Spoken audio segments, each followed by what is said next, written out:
Bonjour à tous, merci d'être avec nous pour ce troisième en live avec Excel de la campagne de vinification 2021. Donc ça, c'est une intervention qu'on va faire à 3 voix, donc se présenteront après quand ils prendront la parole, Zurine et Tommaso. Et c'est une présentation qu'on a voulu, sur la thématique Brettanomyces, pour 2 raisons. La première raison, c'est comme on va l'évoquer, on a pas mal de cas qui nous sont remontés ces derniers jours de teneur en phénol volatile sur les vins sortis de fermentation, un peu plus élevée que celle qu'on a habituellement à ce stade-là. Dans le sens qu'il y a des vins qui sans être phénolés vraiment, présentent un bruit de fond en phénol volatile, notable. Et du coup, il était important certainement de réfléchir, sur les causes de ces phénomènes-là et aussi des possibilités, d'action, puisque souvent ce constat-là, il est fait en fin de fermentation. Il y a encore la macération à faire, la fermentation malolactique. Donc les vraies étapes de stabilisation des vins, elles sont pas encore tout à fait possibles et il faut encore travailler les vins. Donc on essaiera de comprendre pourquoi et puis en fin de présentation, Tommaso, expliquera ou présentera aussi des voies d'analyse pour essayer de guider vers les choix les plus efficaces. Et la deuxième raison de cette présentation, c'est puisque Zurine, qui nous a rejoint, il y a quelques mois maintenant au laboratoire, qui est docteur en chimie des vins, a notamment travaillé à son arrivée au laboratoire à développer une méthode de dosage, des acides, phénols, notamment de leur forme estérifiée, une voie analytique qu'on n'avait pas encore au laboratoire et qui permet certainement de mieux comprendre la chaîne de production des phénols volatiles utilisés par Brettanomyces entre, les esters d'acide phénol, les acides phénols, les vinylphénols et les éthylphénols. Et dans cette partie-là, on parlera aussi du tréhalose, qui est un sucre, sur lequel on avait déjà commencé à communiquer l'an dernier et qui nous semble intéressant de continuer à échanger pour avoir de l'information à son sujet. Alors voilà l'exemple de résultat qui, voilà, qui justifie un petit peu cette intervention, aujourd'hui sur la partie, Brettanomyces. De résultats, bah, là, c'est un cas de figure assez fort puisqu'on était sur des populations très élevées, presque 10 puissance 7 de cellules de Brettanomyces et de production de phénol volatile. Donc sur un vin, ce qui n'avait pas fini totalement de fermenter, qui était vraiment en toute fin de fermentation, mais un vin du millésime 2021. Donc là, on a pris un exemple, pris, au hasard, mais qui atteste d'un phénomène qu'on voit au laboratoire depuis, une petite semaine.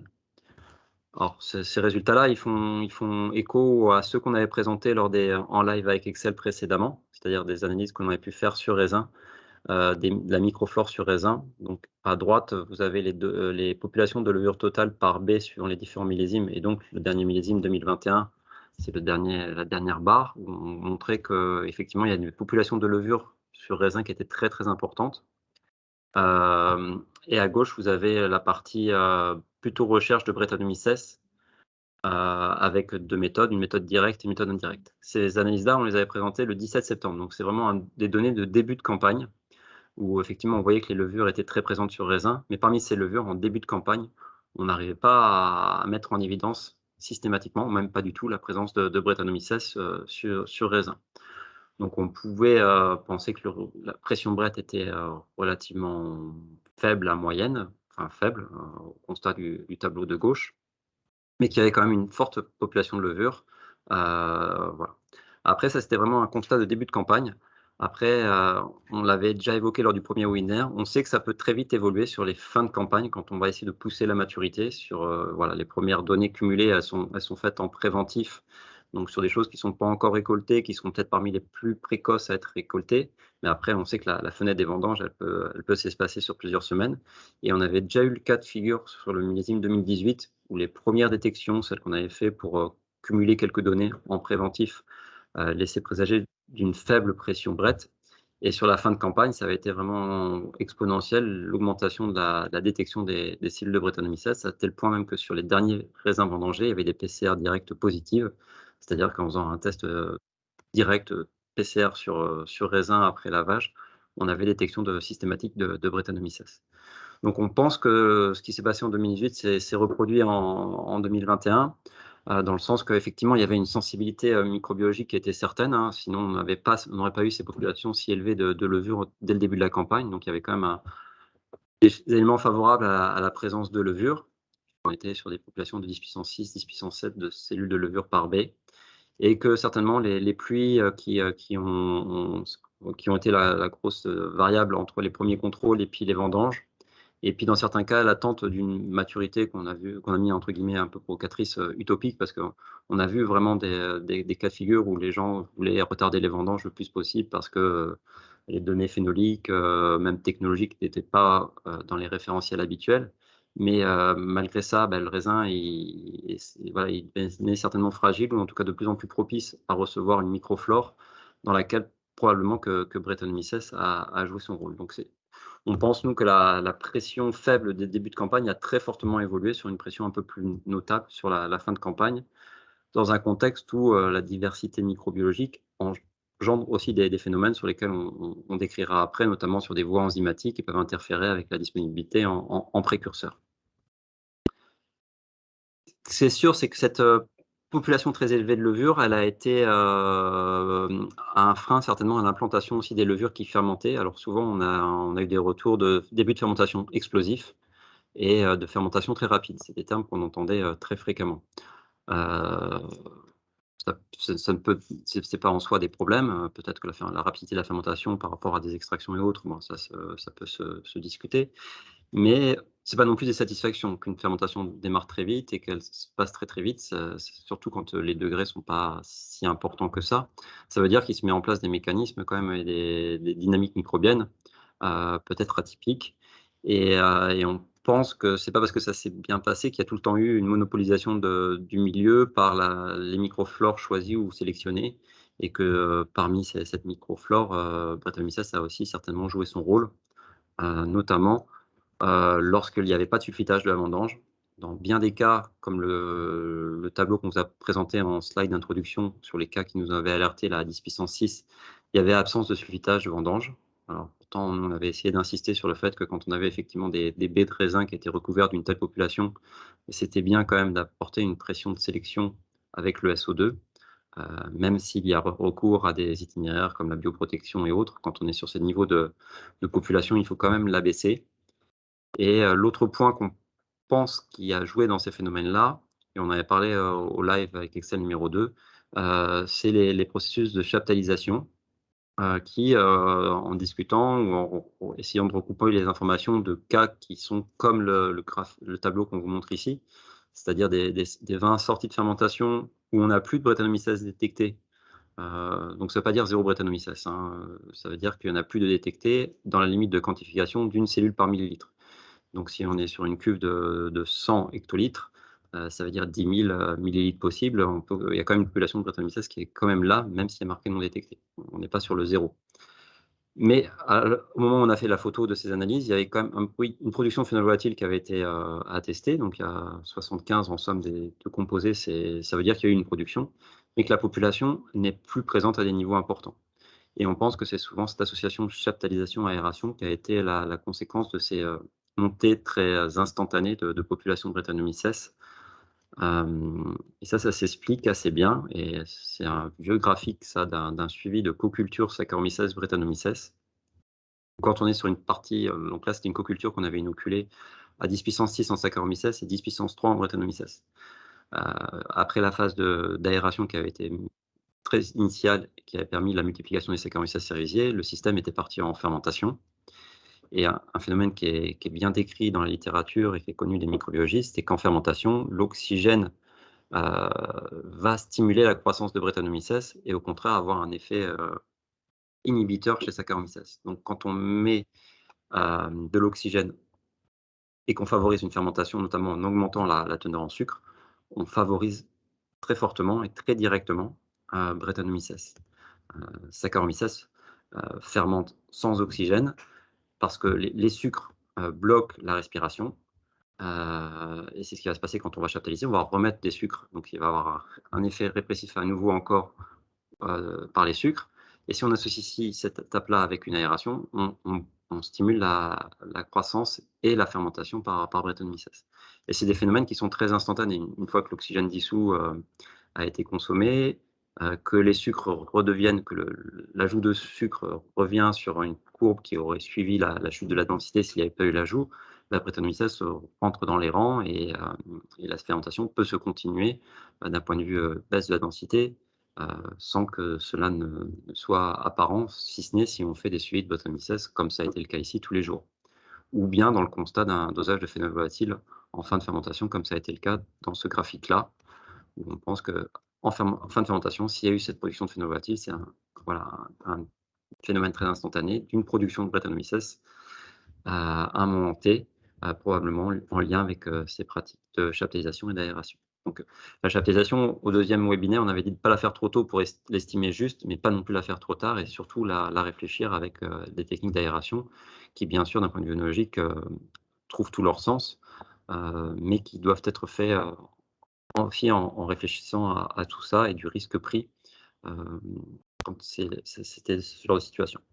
Après ce genre de situation, comme reviendra Tommaso dessus en fin de présentation, c'est, aujourd'hui, les plus simples à traiter parce que entre guillemets «le mal est fait», la petite production de phénol volatile a eu lieu, mais la population de Brettanomyces n'est plus gênante pour la fin de macération ni la fermentation malolactique.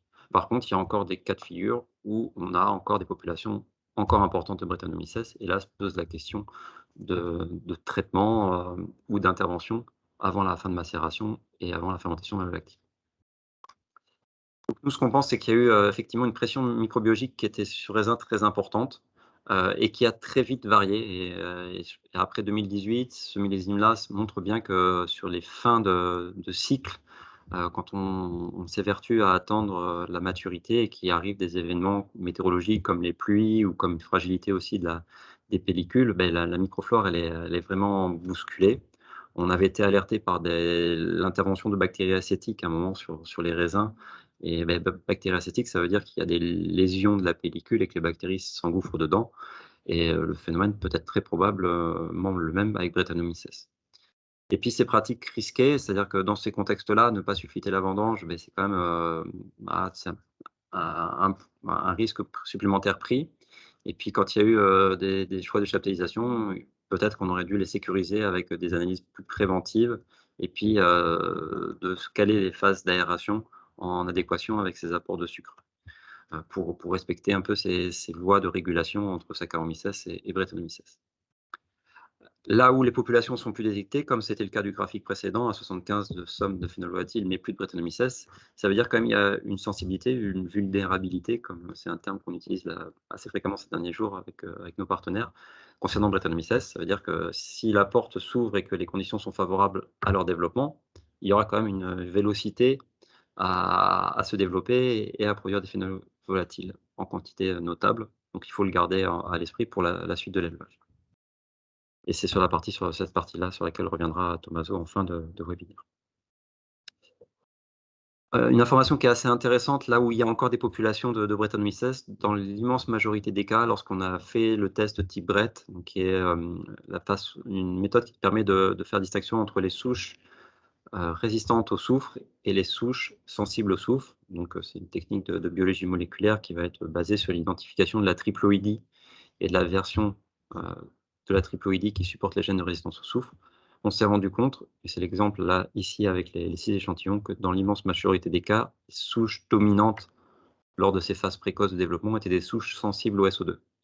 Heu, les 3 premiers 20 de gauche, vous voyez qu'il y a 0 souche, triploïde résistante.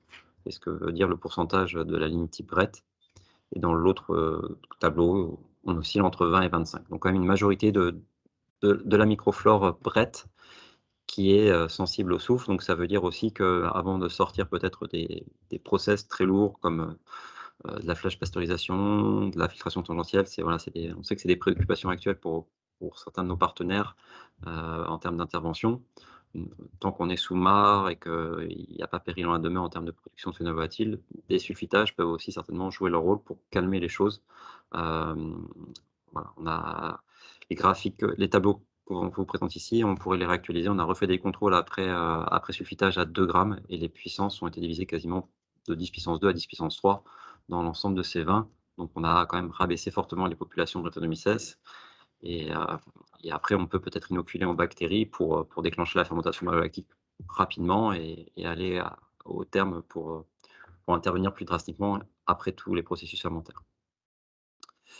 Donc vous l'avez compris, le constat aujourd'hui, c'est effectivement qu'on a une sensibilité sur les vins 2021, que s'il y a eu des productions durant les fermentations, ça veut dire qu'il va falloir être très vigilant sur le suite de l'itinéraire Et bon, ça, c'est du diagnostic, à un instant T, presque, on est presque dans du curatif, plutôt que dans du préventif.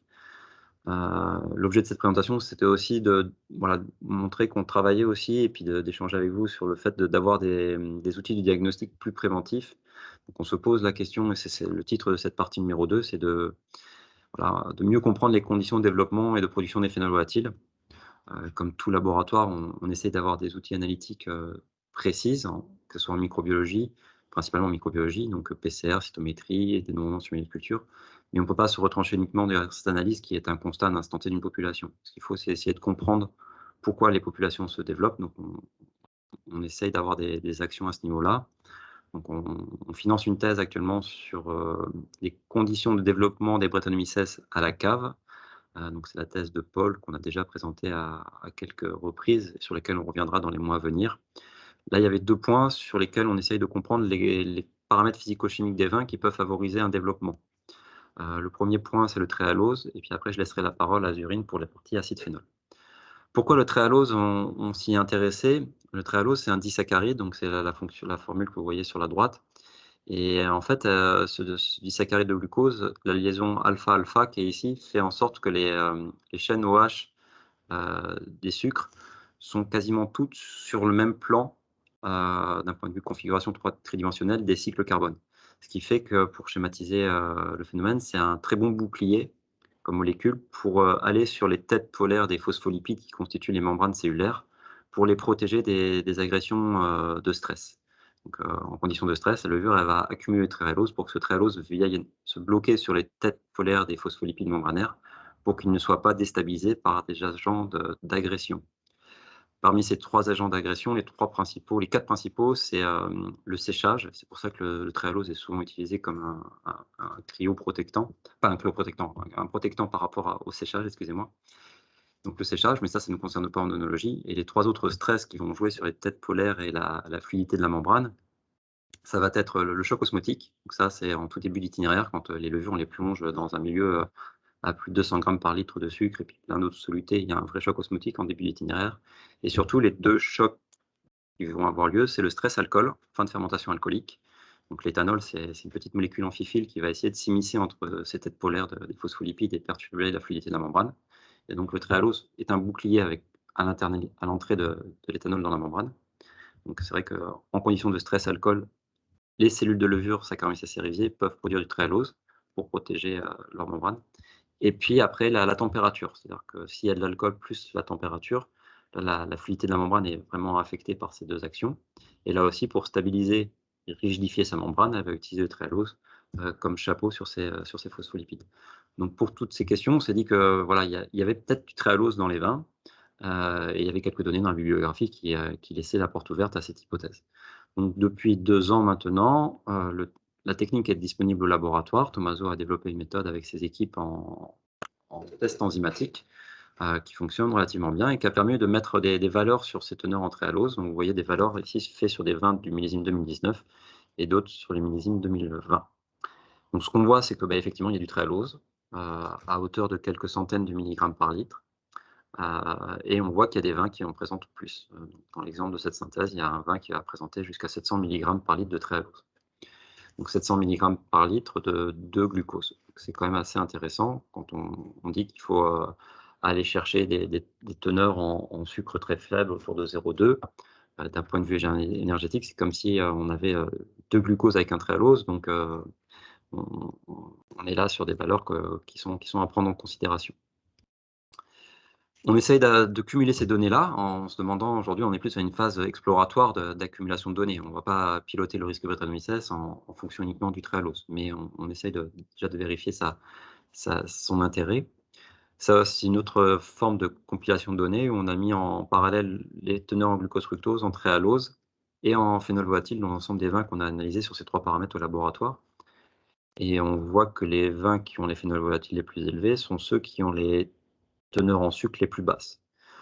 Donc, en voulant regarder un peu ce qu'on a envie de voir aussi, hein, en toute, honnêteté, on se dit que peut-être que s'il y a eu de production de phénol volatile dans ces vins, c'est parce qu'en amont, il y a eu consommation de sucre et notamment de glucose et de fructose quand il y en avait, et de tréhalose quand il y en avait, et il y a plus aujourd'hui de sucre à des niveaux importants dans ces vins-là parce que justement il a été utilisé pour servir de starter à Brettanomyces qui ensuite a produit des phénols volatiles.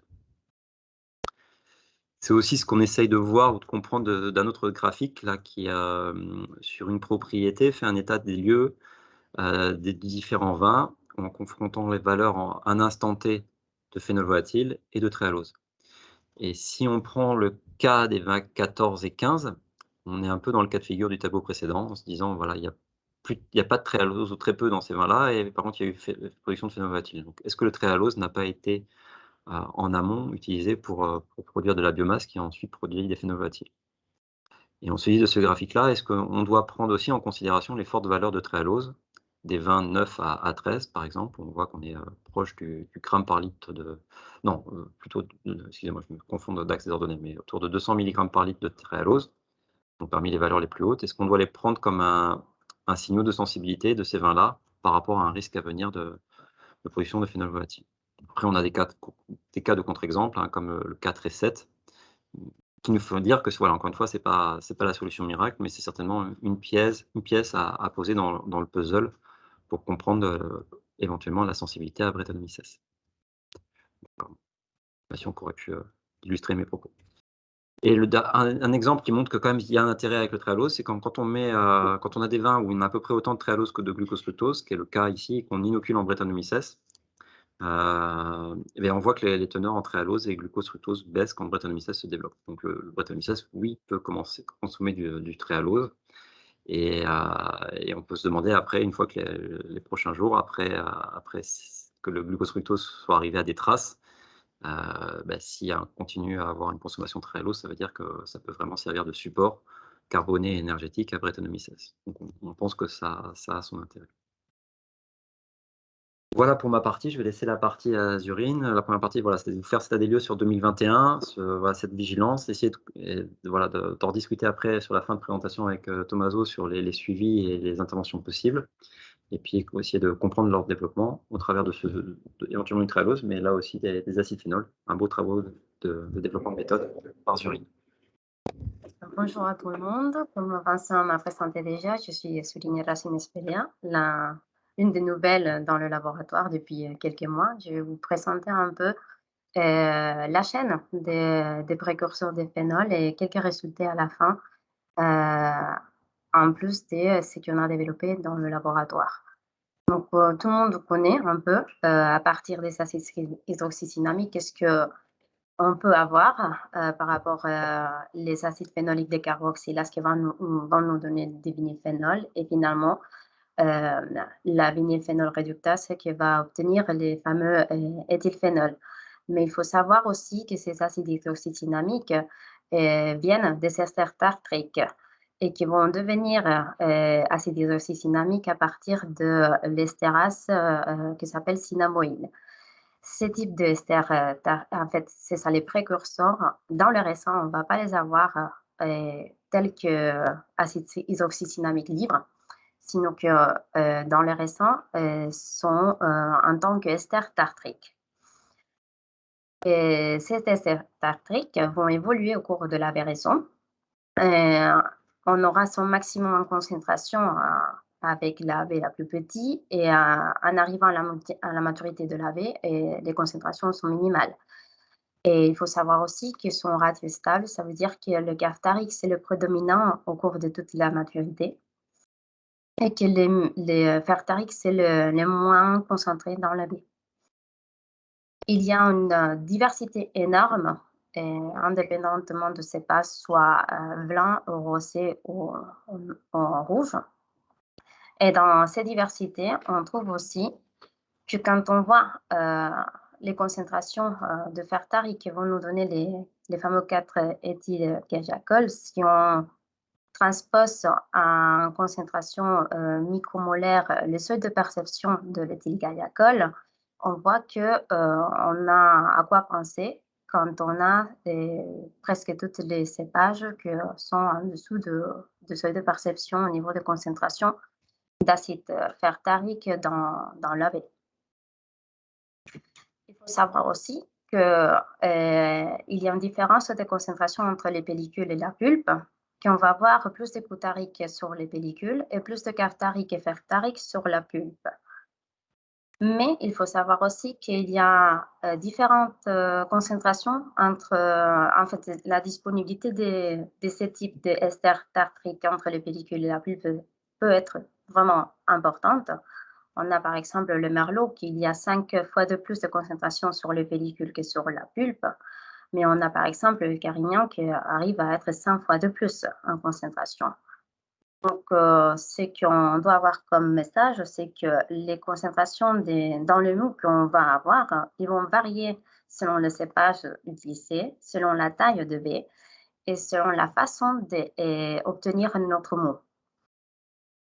Ces données, vous pouvez, en fait, je me suis basée sur la thèse de Jean-Michel Boursicot et des données qui ont été déjà présentées aussi par Nancy Terrier et au cours de 13e matinée des œnologues de Bordeaux.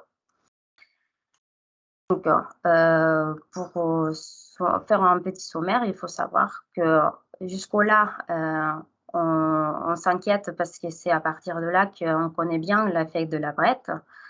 Mais il faut savoir aussi qu'il y aura peut-être une importance vers les bactéries lactiques ou des enzymes qui peuvent nous libérer ce type des acides hydroxydynamiques au cours de nos manières de procéder. Donc, comme Vincent avait bien dit, on a développé une méthodologie par LCMS et aussi avec un détecteur ultraviolet. Et pour, dans la même injection, obtenir les 3 esters tartriques et les correspondants acides hydroxydynamiques dans la même analyse. Et un mode exemple, vous pouvez voir ici un chromatogramme obtenu de 1,20. Et vous avez aussi les temps de rétention, les masses qu'on regarde quand on fait la quantification et les limites de quantification obtenues pour la méthodologie installée. En mode d'information de résultats obtenus en 2021, vous pouvez voir la graphique que vous trouvez à gauche où on a des barreaux pour les mots blancs, les vins blancs, les raisins rouges et les vins rouges. Et on peut apercevoir finalement que si on compare ce qu'on peut arriver à trouver dans les raisins rouges par rapport à ce qu'on trouve dans les vins rouges, et la manière de procéder va avoir un trop grand impact sur les concentrations qu'on va trouver au cours de nos analyses. Et de même façon, comme on avait déjà expliqué, l'acide caftarique est majoritaire au cours de tous les types de matrices analysées, en sachant que sur les raisins rouges et les vins rouges, on voit que l'acide glutarique et le fertarique ont aussi son pouvoir, en même temps qu'on voit le développement de l'acide caféique et les acides hydroxydynamiques. Donc, et finalement, pour les messages pour rentrer à la maison, on va dire, il y en a plusieurs. Le premier, c'est que nous pouvons maintenant connaître les concentrations des esters tartriques et des acides hydroxydynamiques pour avoir un meilleur contrôle à chaque étape, étape critique, on peut dire. Que les étapes clés vont être vraiment l'obtention de notre mou et la fermentation malolactique. Et cette fermentation malolactique est une étape sensible. En fait, en 2019, un article est sorti en disant que la propre bactérie Enococcus hoeni, indépendante des souches, pouvait intervenir en libérant ce type des acides hydroxydynamiques. Finalement, pour information, il y a un article aussi qui a sorti qu'il y a des autres molécules déclarées comme précurseurs directs des éthylphénols et que ce type de molécules sont des éthylesters des acides hydroxydynamiques. Maintenant, je vais vous laisser la parole à Tommaso. Bon, merci beaucoup, Zorine. Bravo encore pour ces développements récents intéressants. Et oui, moi, je voulais juste vous présenter quelques données sur le millésime 2021. Comme il a dit Vincent tout à l'heure, il y a eu des cas qui nous ont fortement alertés chez certains partenaires et clients. Et j'ai essayé de les résumer un peu avec 2 graphiques. Sur la gauche, vous avez donc les résultats de la PCR quantitative Brettanomyces du laboratoire. sur des vins en fin de fermentation alcoolique. Et à droite, vous avez un graphique avec les teneurs en éthylphénol, catethylphénol et catethylglycol. Et en fait, il y a deux éléments importants que je voulais juste vous remarquer dans ces diapos. C'est le premier, c'est qu'on a des cas de vins qui sont effectivement déjà phénolés en fin de fermentation alcoolique. Ce n'est pas la majorité, par contre. C'est pour ça que vous les voyez comme notés comme des points sur le graphique. C'est des outliers en statistique, ça veut dire donc des cas particuliers, avec des populations très importantes aussi des Brett.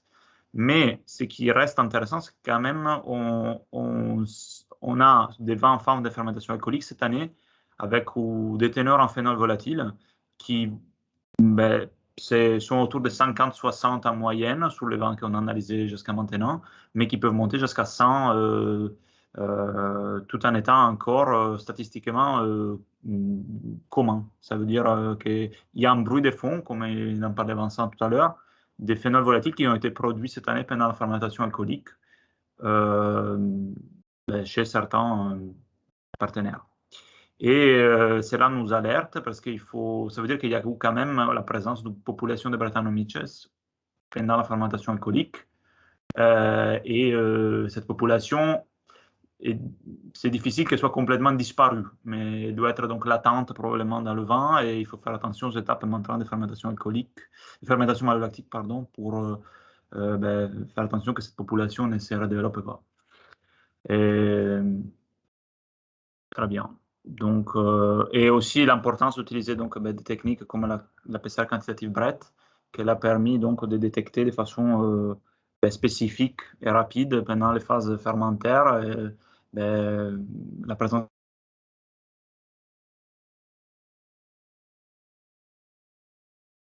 un peu à la lumière des résultats de développement récent au laboratoire dont nous avons tous discuté dans ce webinaire.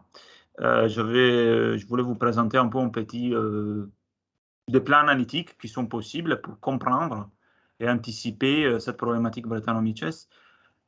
Ce n'est sûrement pas exhaustif, dans le sens où on sait qu'il y a encore beaucoup de travail à faire au niveau de la recherche pour comprendre ces dynamiques, mais il y a quand même un besoin très fort des vinificateurs, parce qu'on ne sait pas pourquoi Brettanomyces se développe vraiment. Donc, nous, on cherche de proposer des solutions. Bien sûr, ça reste des solutions exploratoires sous un certain point de vue, mais ça a le mérite d'être pratique et disponible. Donc, pour nous, il y a les incontournables, donc les analyses qui servent pour réagir, qui sont notées à gauche. Donc, au niveau de la physico-chimie, les phénols volatiles, le SO2 libre. Il ne faut pas oublier, on a mis exprès le SO2 libre parce qu'il ne faut pas l'oublier quand même. Un bon dosage de SO2 libre.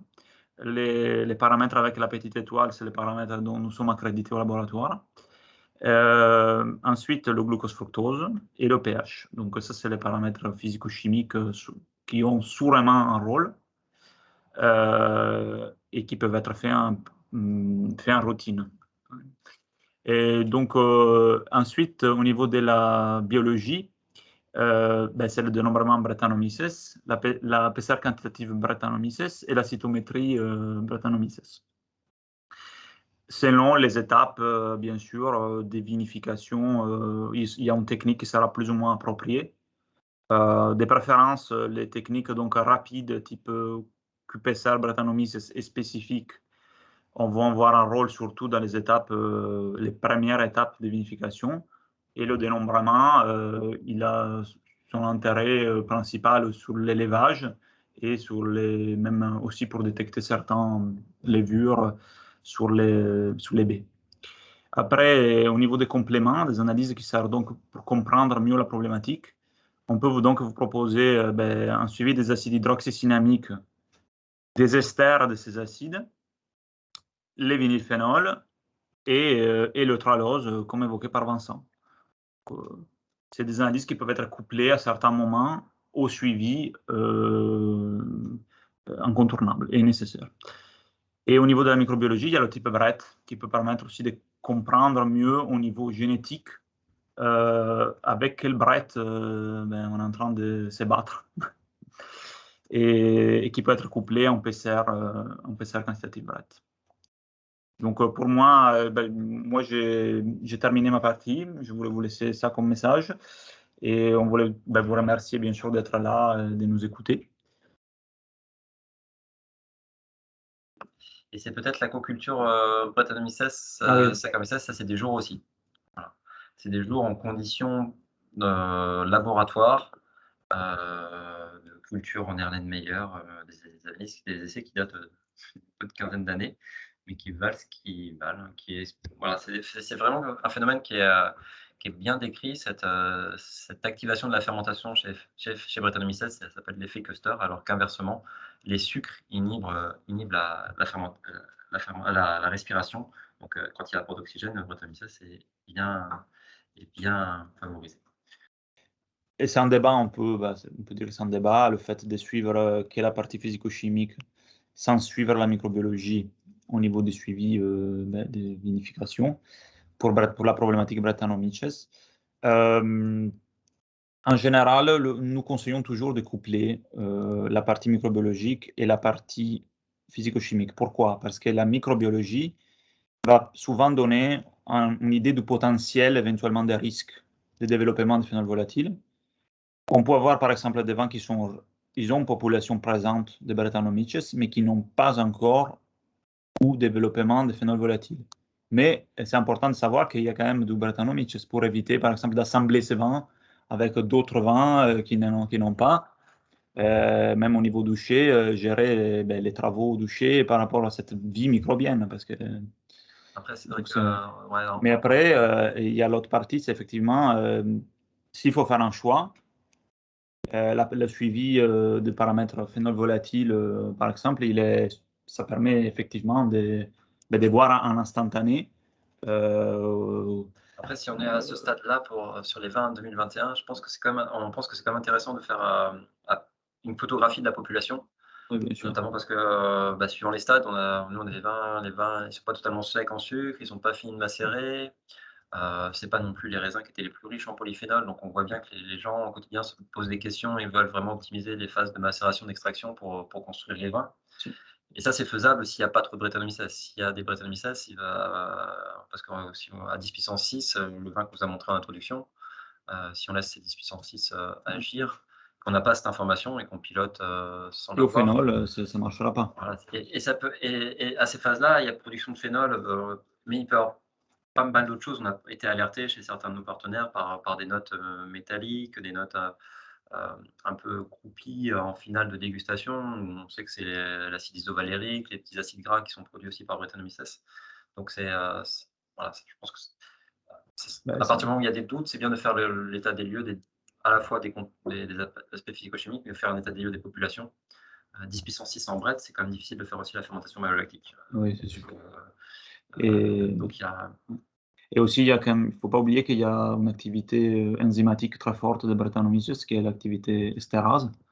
Donc, ça veut dire qu'il y aura développement de phénol volatile, mais surtout, il y aura une grosse dégradation des esters. Donc, cette dégradation d'esters, ça veut dire une perte de fruité, pour simplifier. Et donc, c'est pas positif non plus. Il y a une autre question. Pourquoi lit-on dans la littérature que la bioprotection est plus efficace contre les Brettanomyces que le sulfitage à l'enclume, alors que vous dites dans cette présentation plutôt le contraire? Alors, il y a plusieurs aspects à bioprotection. C'est un terme qui est très global, qui est très nouveau.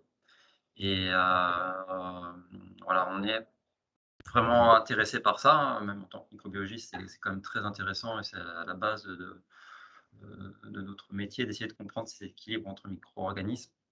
On a des très bons retours de la bioprotection sur blanc, rosé, notamment sur les phases de stabulation, qui cette année n'étaient pas évidentes parce que justement il y avait cette pression sur raisin et on a des très très bons retours.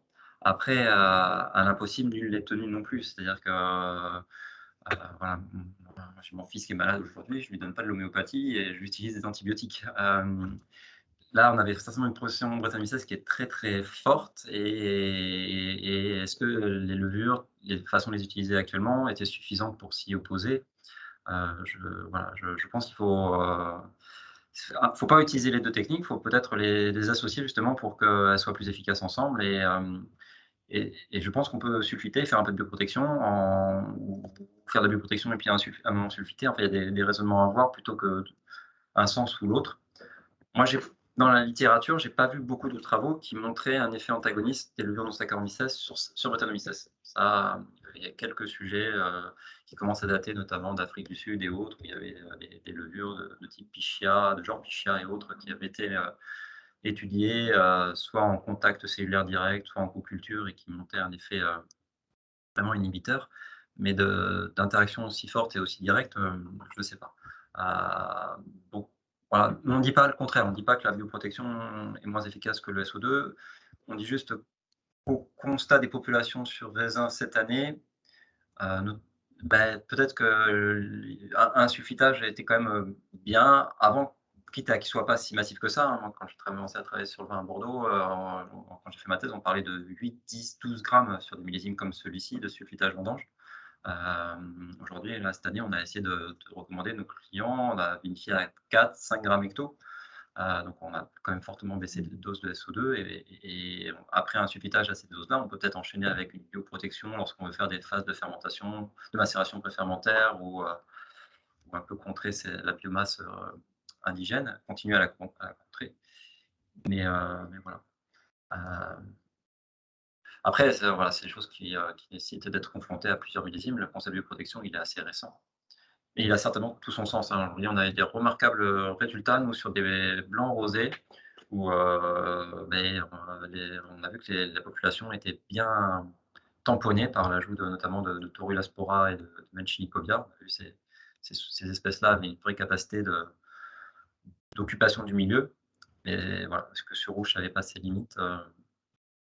C'est pour ça qu'on présente souvent le graphique de tableau de Deltey qui date aussi, hein, qui a quand même plusieurs dizaines d'années, qui a été publié dans la revue des œnologues, qui montre quand même la capacité aussi d'implantation d'une levure que l'on met exogène dans un mou qui est très très riche en levure. Donc si vous avez quand même 10 puissance 5, 10 puissance 6, 10 puissance 7, vous pouvez le mettre n'importe quel sur raisin, que vous ne mettez pas une pression qui va faire baisser cette population. C'est difficile d'implanter n'importe quelle levure, que ce soit une levure non Saccharomyces ou une Saccharomyces. Donc il y a peu d'espace. Il y a plus le milieu il est occupé. Celles sur raisin, elles ont quand même un avantage qui est d'être dans leur milieu d'origine et voilà, de pouvoir très rapidement rentrer en action. Celles que l'on ajoute, elles doivent quand même s'adapter, repartir. Donc il y a ces 2 aspects. Et voilà, l'avantage d'un petit peu de SO2, c'est que peut-être que 10 puissance 5, 10 puissance 6, 10 puissance 7, on divise d'un facteur 100, 1000 ces populations, et ça redonne un peu d'avantage à la levure non Saccharomyces qu'on veut implanter, qui, elle, va après protéger le mou jusqu'au démarrage effectif de la fermentation.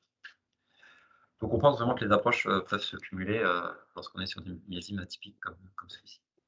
Merci beaucoup. Merci. Merci à tout le monde. Merci. Au revoir.